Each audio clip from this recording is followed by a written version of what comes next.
But first tonight, MPs voted on the controversial police and crime sentencing bill this week. It was unanimously passed, but there were question marks over issues such as women's safety and the right to protest. Chatham and Aylesford MP Tracy Crouch says we can be too hard on our police force. But Canterbury MP Rosie Duffield says the bill didn't go far enough. Well, Karen, let's come to you first on this. Your leader, Keir Starmer, said this was a turning point in the debate, on a par with the debate triggered by the Stephen Lawrence killing and the Bulger murders. What do you think? Is it really a turning point?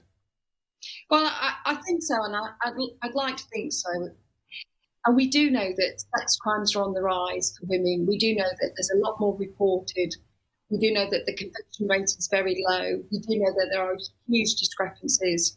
I had a letter co-signed by 200 people locally, and I was able to visit the local police station yesterday. And one of the things I'm calling for locally is for a kind of full community engagement piece to look at safety standards across Thanet, and also to have some sort of crime summit with the police so that women can really have their say and have their voice on these issues. There is the issue of women's safety. Women and girls' safety is primary importance. I do think we are seeing a sea change now. I think the younger generations will not tolerate the lack of attention to detail, this cloak of invisibility in bills, etc. That is just not good enough. But the bill, as it's going through Parliament, represents actually, I think, an attack on our right to peacefully demonstrate. And I think that is also a worry, because we need to be able to demonstrate within the confines of the law when we find something reprehensible and disagreeable. That is our democratic right. And the United Nations now have come out and said that the government have gone too far. Let's not forget that some of our international political observers are saying this bill would make a dictator blush, because some of this is very harsh. Of course, any right that depends on the authority agreeing with your ability to stand on your right is not a right at all. Individuals have the right to exercise their point of view, to demonstrate peacefully. That requires the authorities of the police to engage and negotiate and to deploy tact in order to allow and facilitate those demonstrations to go ahead. What we've got here is a highly restrictive bill. It's not good politics. The government has a huge majority, 80 or more in Parliament. It's used its way to force this through, and from what I'm hearing, not all Conservative MPs are particularly pleased with this piece of legislation. Well, we have to move on, I'm afraid, onto another important subject, and that is Kent's school children have been left at least 6 months behind because of lockdown, while others have even forgotten how to hold a pencil, according to Ofsted's latest report. In response to the findings by the inspector, Kent County Council has announced extra help to schools until August 2022.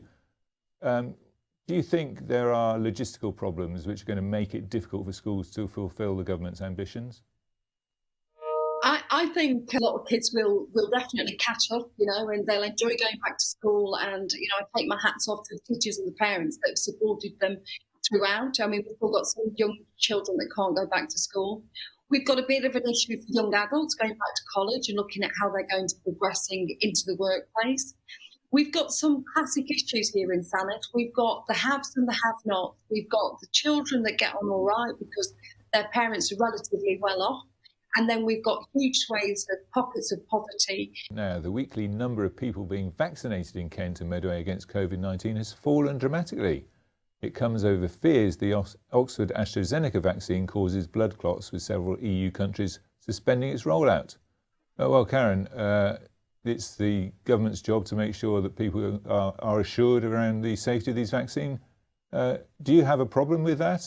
What do you make of Boris Johnson's very public, I'm going to get a jab today? Well, I got my jab on Monday. I was very pleased to get it. And since getting the jab, I'm obviously observing all of the restrictions that are currently in place. But I can tell you, Paul, I feel a much more relaxed person because I feel like I've got some protection.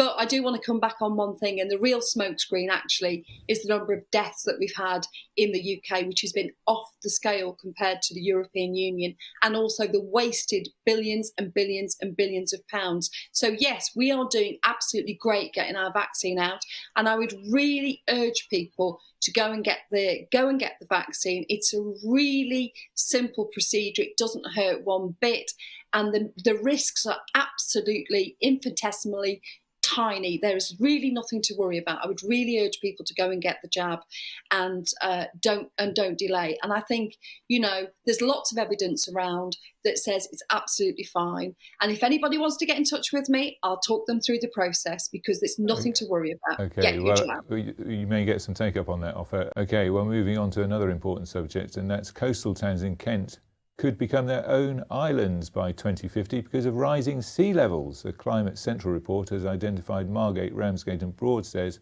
as areas most at risk of flooding, so severe they could be cut off from the rest of the county.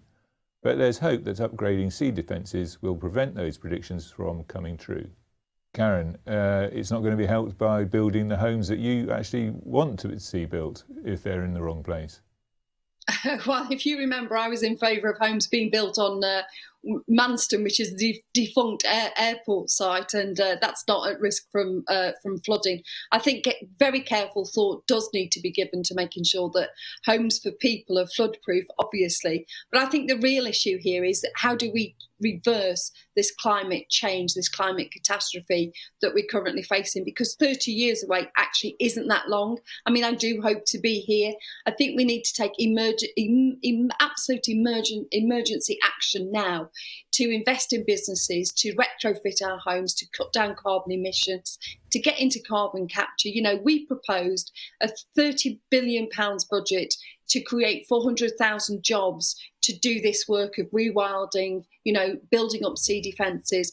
We need to act on this urgently. This is the biggest issue we've got to tackle in our lifetimes, and we are wasting time and dragging our heels. We do have to build homes for people, and we do have to make sure that they've got all the services they need, and that obviously includes water. So, I mean, we can do that. Then you don't build on top of the aquifer.